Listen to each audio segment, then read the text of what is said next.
말씀은 신약성경 로마서가 되겠습니다. 로마서 1장 16절부터 17절의 말씀이 됩니다.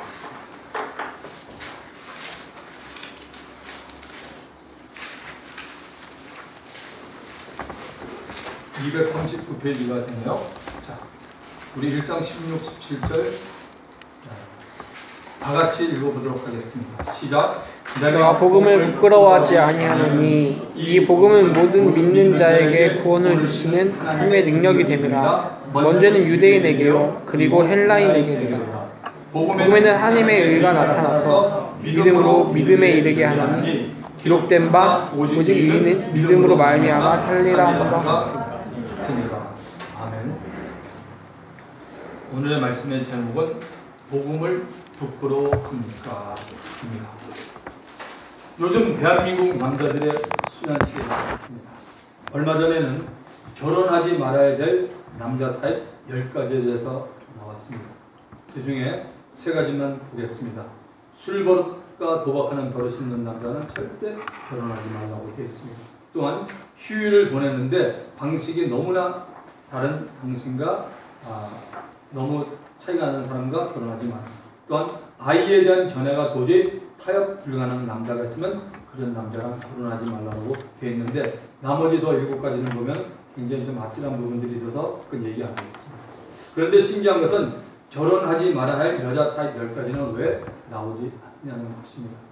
시대가 요구하는 것과 감각에만 너무 예민하지 마시고 오히려 영적인 것에 예민한 우리 모두가 다 되기를 주님의 이름으로 부탁드립니다. 약 2달 전에 예배 마치고 신교 후에 전도와 양육을 위한 특강에 대한 세미나를 여기서 했던 적이 있습니다. 관계 전도에 대해서 주로 다루었습니다. 그때 제가 여러분들에게 바로 오늘의 말씀의 제목인 당신은 복음을 부끄러워합니까? 라는 질문을 드렸던 생각이 납니다. 당신은 복음을 부끄러워하고 있습니까? 여기에 대해서는 중간이 없습니다. 예, 아니에요. Yes or No라고 대답해야 됩니다.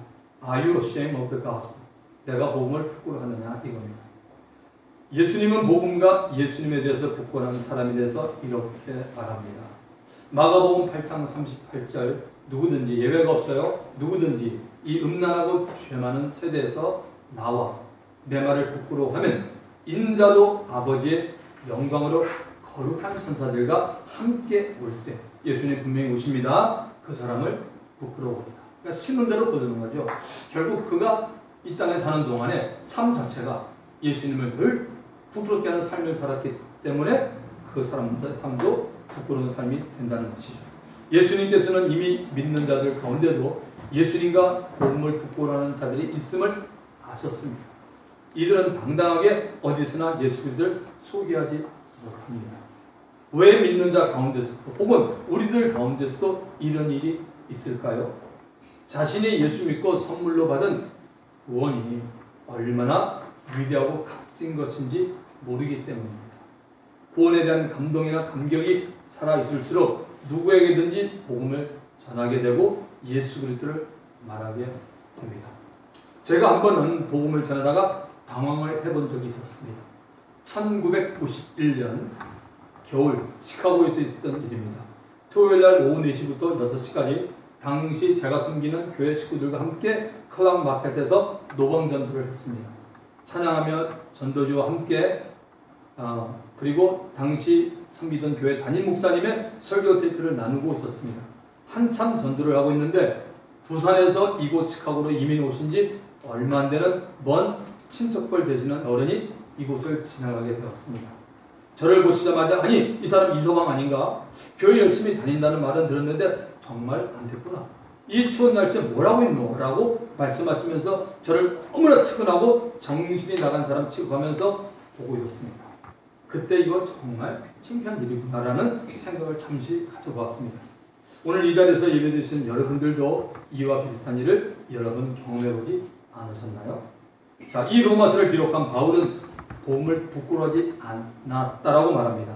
그 이유를 16절에서 설명하고 있습니다. 16절을 같이 보겠습니다. 내가 복음을 부끄러워하지 아니하노니 이 복음은 모든 믿는 자에게 구원을 주시는 하나님의 능력이 되리라고 말합니다. 첫째는 유대인에게, 또한 헬라인에게. 바울은 자신 있게 복음을 부끄러워하지 않는다라고 말합니다. 그 이유는 바울은 모든 사람 가운데 믿는 자에게 구원을 베푸시는 하나님의 능력이 있는 것을 알았기 때문입니다. 바울의 입장에서는 분명히 복음을 부끄러워하지 않는 이유가 있었습니다. 그 이유 가운데 오늘 세 가지만 살펴보겠습니다. 첫 번째는 예수를 만났기 때문입니다. 바울에게는 예수님을 만나는 확실한 개인 체험과 거기에 대한 간증이 있었습니다. 신앙에서 체험보다 더 하나님과의 관계를 분명히 이끌어주는 건 없습니다. 오늘 저도 제 개인적인 체험이었으면 제가 아마 목회자가 되지 않았다고 봅니다. 각 개인이 예수님을 만난 경험을 가지게 되는 것을 신앙의 체험이라고 말합니다. 예수님을 만난 경험이 확실한 자와 그렇지 못한 자와는 열정과 사랑이 너무너무 차이가 납니다. 마치 수박을 먹어보고 수박에 대해서 설명한 것과 먹지 않고 이론으로 수박에 대해서 설명하는 것과 비슷하지요. 이론만 가지고 설명하는 교회는 듣는 사람에게 효과적인 전달이 되지 않습니다. 어릴 때부터 예수를 믿은 사람 가운데서도 체험이 있는 자가 있는가 하면 별 체험 없이 예수를 잘 믿고 있는 사람들도 있습니다. 제가 어떻게 하냐고요? 제가 고등부를 3년 3개월 동안 했기 때문에 이 사실을 잘 알아요. 근데 이들 가운데는 열정 있는 사람도 있고 열정이 없이 믿는 자들도 있습니다. 모태 신앙의 사람들도 여기에 속한다고 봅니다. 늦게 예수를 믿은 자들 가운데는 많은 분들이 신앙의 체험이 있는 자들이 많습니다. 이들에게는 열정이 있고 예수님 사랑이 많이 나타나고 있습니다. 물론 체험만 중요시하고 말씀을 등한히 하는 것은 좋지 못합니다. 체험이 있으면 곧바로 하나님의 말씀을 읽고 붙드는 일에 열정을 쏟아놓아야 합니다. 사도행전에는 바울이 다메섹에서 부활의 예수님을 만난 것에 대해서 세 번 말하고 있습니다. 제일 처음은 사도행전 9장 1절부터 18절에 바울이 다메섹에서 가진 영적인 체험입니다. 바울은 예수를 믿기 전 구약의 말씀을 알고 있었지만 영적으로 보지 못했습니다. 바울은 누구보다도 율법 지키는 것을 좋아했고 그 일에 지나칠 정도로 열심과 관심을 쏟아붓고 있는 자입니다. 바울은 아주 논리 정연한 사람이었습니다. 이러한 바울이 예수를 믿으려면 바울에게는 영적 체험이 꼭 필요함을 하나님께서 아셨습니다. 그래서 바울이 일행들과 다메섹에 사는 예수 믿는 자를 세포하는 길을 하나님은 디데이로 정하여 놓았습니다. 바울은 다메섹 길에서 너무나 신기한 체험을 했고 부활의 예수를 만남으로써 그의 일생에 대변화가 오였습니다. 그 가운데 하나를 봅니다. 다 같이 사도행전 9장 12절을 가봅시다. 저가 아나니아라는 사람이 들어와서 자기에게 안수하여 다시 보게 하는 것을 보았느니라 하시거늘. 다메섹에서 예수님을 만난 바울은 눈은 떴으나 보지 못하는 소경의 신자가 되어 집가에 살고 있는 유다 집에서 기도를 하고 있었습니다. 기도 가운데 아나니아라는 사람이 자기에게 와서 안수하고 그 후 눈이 띄어져 보게 됨을 본 것입니다. 아직 일어나지 않고 있는 일에 대해서 기도 가운데 환상을 통해 보게 된 것입니다. 바울이 보고 있는 환상을 주신 분은 예수님이십니다. 이제 바울이 기도 가운데 본 환상이 어떻게 이루어지나 보겠습니다. 예수님이 아나니아에게 기도하고 있는 바울에게 찾아가라고 지시합니다. 예수님의 지시를 받고 아나니아가 바울이 머무는 곳에 갔습니다. 사도행전 9장 17절은 이렇게 말합니다. 아나니아가 떠나 그 집에 들어가서 그에게 안수하여 가로되 형제 사울아 죽은 네가 오는 길에서 나타나시던 예수께서 나를 보내어 너로 다시 보게 하시고 성령으로 충만하시게 하신다 하니. 바울이 처음 예수를 만날 때 영적 체험은 바울에게는 평생 잊을 수 없는 일이 되었습니다. 그 후에 바울은 이 체험을 두 번 더 사용하는데 사도행전 22장에 나옵니다. 루시아라는 이름을 가진 천부장 앞과 유대 백성들 앞에서 왜 바울 자신이 나사렛 예수를 전하게 되는 사명을 받았는지 설명할 때 그때 자신에게 일어났던 다메섹 즉 사도행전 영적 체험 첫 번째 영적인 체험을 증거합니다. 그 후에 바울은 한 번 더 말합니다. 사도행전 26장에 나오는데 그때는 아그리빠 왕과 총독 베스도 앞에서 예수님이 바울을 만나준 다메섹 길에서 영적인 체험에 대해서 말합니다. 그래서 바울은 분명히 자신이 예수를 만난 정확한 체험이 있기 때문에 복음 전한 일을 부끄러워하지 않았다는 것입니다. 두 번째는 누구든지 복음을 통해서만 구원을 받을 수 있음을 알았기 때문입니다. 바울이 복음을 부끄러워하지 않는 두 번째 이유는 누구든지 예수를 믿어야만 구원을 받을 수 있음을 알았기 때문입니다. 죄인인 인류를 구원하기 위해서 하나님께서 정하신 방법은 하나님입니다. 하나님의 아들 예수 그리스도를 통해서만 가능한 유일한 길입니다. 성경은 요한복음 14장 6절에 말합니다. 예수께서 이르시되 내가 길이요 진리요 생명이니 나로 말미암지 않고는 아버지께 올 자가 없다라고 말하고 있습니다. Jesus answered, I'm the way and the truth and the life. No one comes to the Father except through me. 분명히 말하고 있습니다. 그리고 사도행전 4장 12절에는 다른 이로서는 구원을 얻을 수 없나니 천하 인간에 구원을 얻을 만한 다른 이름을 우리에게 주니 없음이라고 분명히 말합니다. 이 말씀을 개역개정은 다른 이로서는 구원을 받을 수 없나니 천하 사람 중에 구원을 받을 만한 다른 이름을 우리에게 주니 없습니다. 아멘. 여러분 요즘 지금 우리 마지막 말세에 살고 있습니다. 요즘 이상하게 바라는 사람도 있습니다. 현혹되지 마시기 바랍니다. 예수 외에는 구원이 없습니다. 예수 외에는 절대 구원이 없습니다. 구약을 펴놓고 성경 어디에는 예수 외에는 구원이 없습니다. 사람들이 얘기하는 하나님이 사랑이 하나님이니까 하나님이 꼭 예수 믿어 구원을 주겠느냐 다른 종교도 구원이 있고 불교도 구원이 있고 어디에도 있다는 거 절대 말하지 마십시오. 성경은 그렇게 말한 적이 없습니다. 왜 쓸데없이 사람의 말에 유혹됩니까? 요즘 그런 때가 너무 많습니다. 인터넷을 찾아보십시오. 별 얘기를 다 합니다. 여러분 믿음 지키셔야 됩니다. 여러분이 당당하게 혹시 여러분 가운데는 좀 내가 좀 선해서 내가 딴 사람에 비해서 난 착한 일을 많이 하지 그래서 내가 구원받은 것이 아니라는 생각이 0.1%면 그건 굉장히 위험한 생각입니다. 그 사람은 그런 면에 귀를 기울입니다. 그거 아닙니다. 성경을 보십시오. 그렇게 말하고 있지 않습니다.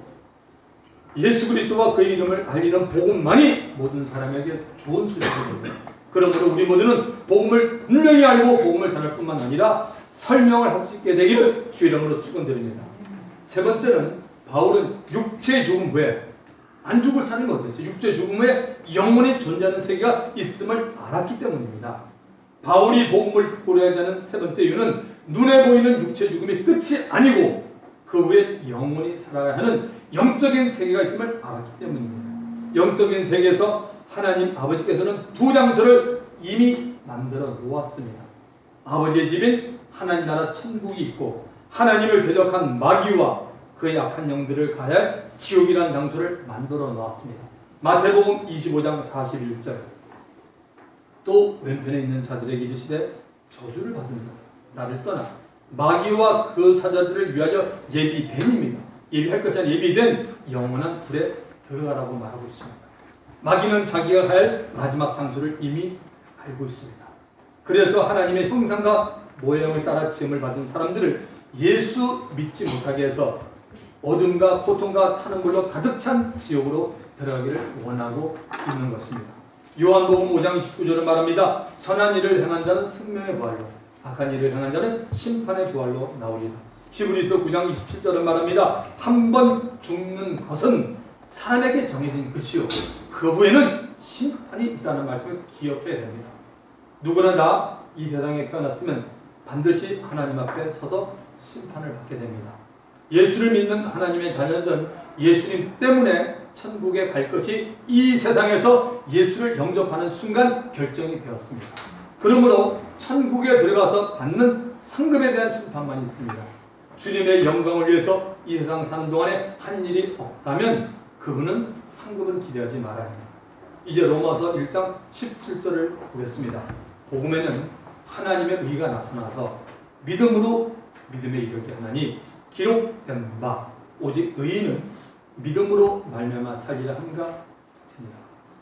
로마서 전체에서 가장 중요한 한 구절을 말한다면 바로 이 구절입니다. 로마서가 여러분 16장까지 있는데 가장 중요한 구절을 말하면 로마서 1장 17절이 가장 중요한 말씀입니다.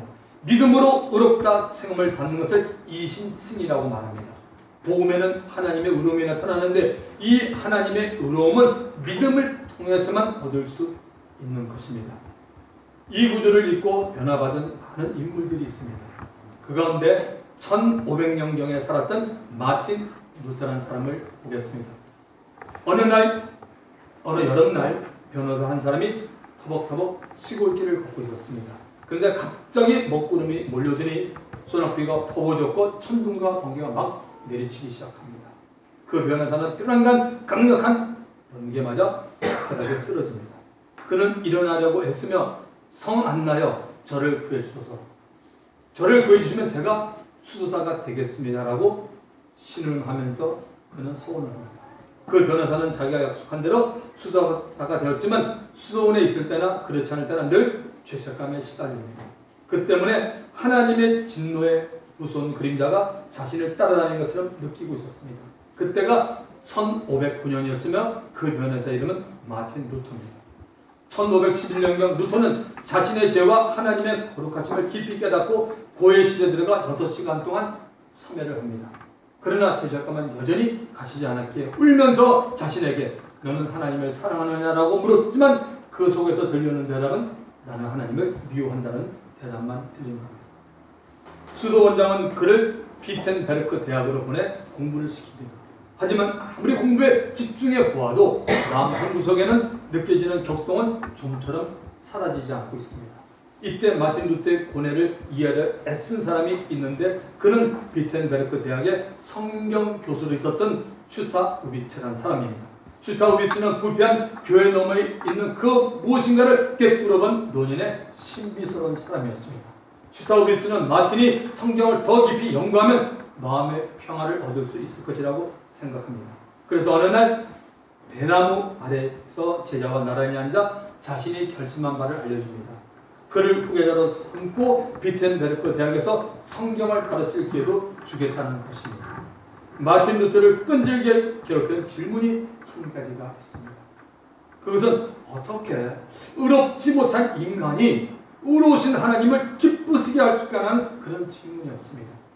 루터는 해답을 찾기 위해 성경을 탐독했지만 오히려 하나님의 의라는 말씀을 대할 때마다 심한 고통을 느낍니다. 그래서 어느 날 에라무스의 그리스 신약성경에서 마침내 그 해답을 찾게 되었습니다. 바울의 서신을 읽던 중 의라는 단어가 의로운 상태를 뜻할 뿐만 아니라 누군가를 의롭다고 선하는 행위를 의미하기도 한다는 것을 그는 깨달은 겁니다. 하나님은 의로우실 뿐만 아니라 죄인들에게 의를 주시는 분이시다. 이 의는 예수 그리스도를 믿는 모든 신자들이 주시는 하나님의 선물이라는 것을 그는 깨닫습니다. 루터는 복음에는 하나님의 의가 나타나서 믿음으로 믿음에 이르게 하나니 기록된 바 오직 의인은 믿음으로 말미암아 살리라고 말씀에 주목하기 시작하고 마침내 그가 오래도록 찾아 헤매던 말로 닿을 수 없는 평화를 누리게 됩니다.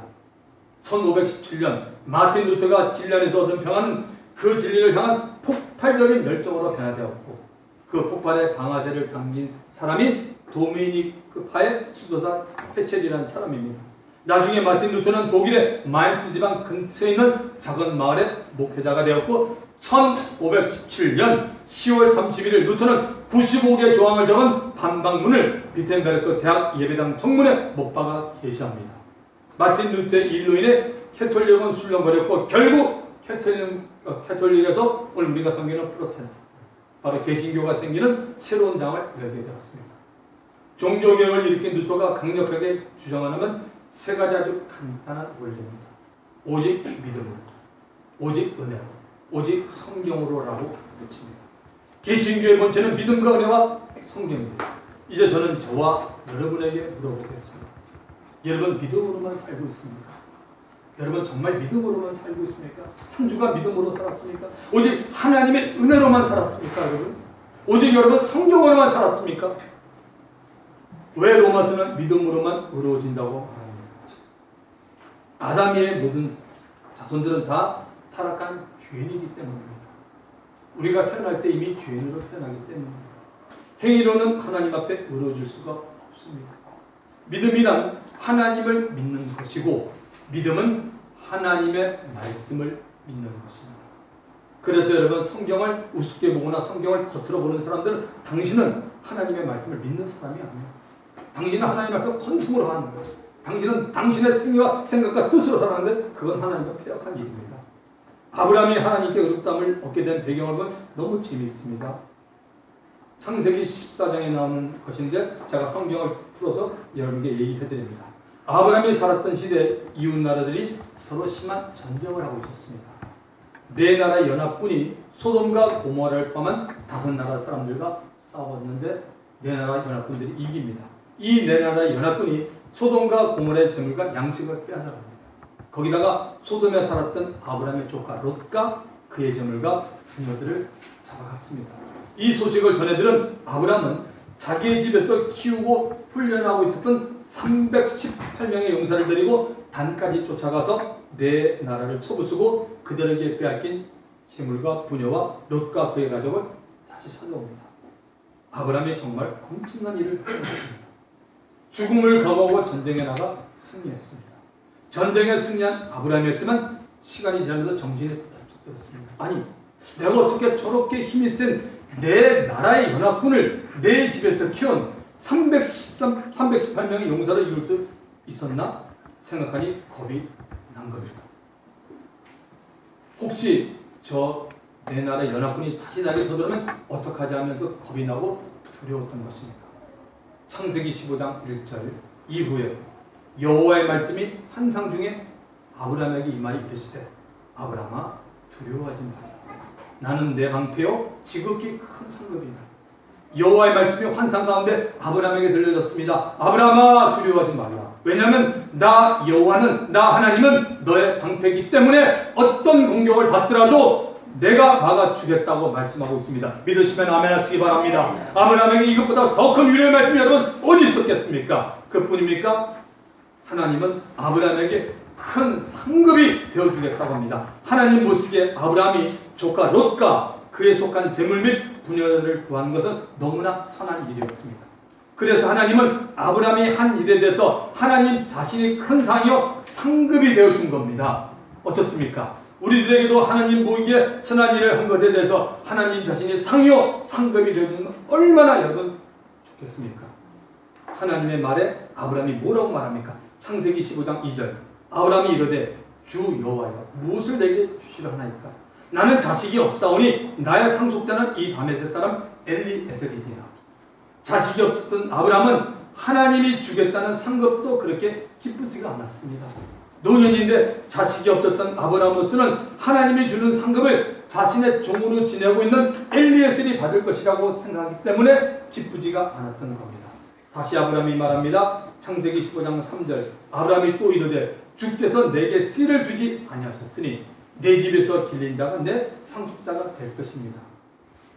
하나님이 이전에 아브라함에게 너를 통해서 큰 민족을 이룬다고 창세기 12장에서 약속을 해놓았습니다. 그 말 속에는 분명히 아브라함을 통해서 자식이 태어난다는 것입니다. 하나님이 아브라함에게 약속을 했는데도 시간이 점점 흘러가고 아브라함의 나이가 많아지자 아브라함은 자기 집에서 지내고 있던 엘리에셀이 아브라함에 있어서 자식과 같다고 생각했던 겁니다. 이 아브라함에게 하나님 말씀이 임합니다. 창세기 15장 4절 여호와의 말씀이 그에게 임하여 이르시되 그 사람이 네 상속자가 아니라 네 몸에서 날짜가 내 상속자가 되리라 하시고 하나님의 약속을 아브라함을 통해서 이루는 것은 아브라함이 아니고 누구예요? 하나님이십니다. 하나님은 아브라함의 몸에서 날짜가 아브라함의 상속자라고 분명히 말씀했습니다. 그리고 아주 특이한 일을 당합니다. 창세기 15장 5절 그를 이끌고 밖으로 나가 이르시되 하늘을 우러러 못배를 셀 수 있나 보라. 또 그에게 이르시되 네 자손이 이와 같으리라. 아브라함을 데리고 밖으로 나가서 하늘을 쳐다보게 합니다. 그리고 밤하늘에 깔려있는 수많은 별을 보라고 하면서 아브라함아 너 한번 세어보라고 말합니다. 여러분은 언제 밤하늘에 수많은 별들을 세어본 적이 있습니까? 서울보다는 시골의 밤하늘에 더 많은 별이 있겠죠. 공해가 심하지 않은 곳에는 더 많은 별들이 잘 보입니다. 제가 선교지 네팔이나 필리핀이나 인도에 갔을 때 그리고 미국에서 목회할 때 여름마다 전교인 수련회로 먼 지방에 갔을 때 밤하늘의 별이 참 많았고 잘 보였던 것을 생각납니다. 그러니 지금으로부터 약 3300년 전 아브라함이 살았을 때 중동 지방의 밤하늘은 얼마나 많은 별들로 빛이 나고 있었겠습니까?